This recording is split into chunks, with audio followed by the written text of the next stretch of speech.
पौराणिक कथाओं के अनुसार गृहपति अवतार भगवान शिवजी का 7वां अवतार माना जाता है।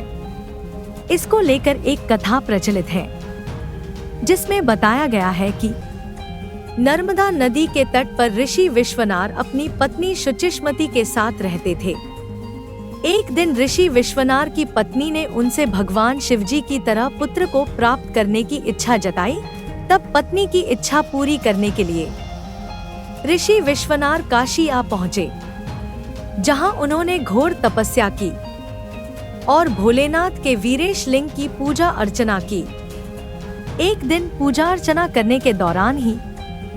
ऋषि विश्वनार को वीरेश लिंग के बीच में एक बालक दिखाई पड़ा,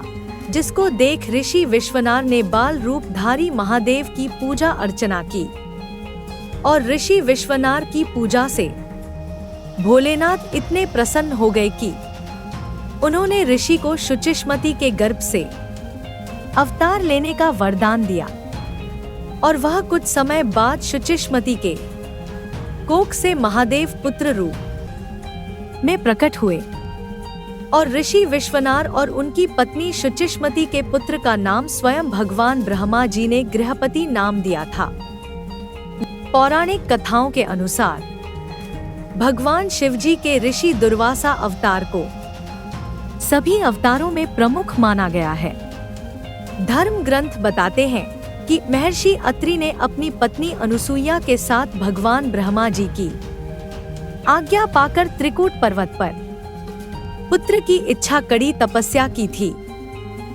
और ऋषि अत्रि और उनकी पत्नी अनुसुईया के तप से प्रसन्न होकर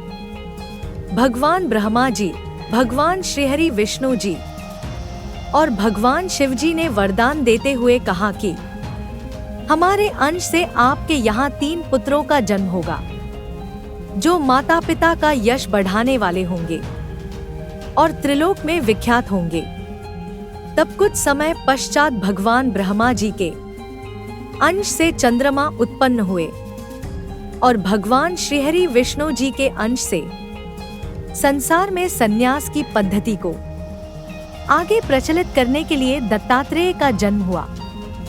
और भगवान शिवजी के अंश से दुर्वासा ऋषि ने सती अनसुया के गर्भ से जन्म लिया। लाइक, शेयर, सब्सक्राइब कीजिएगा।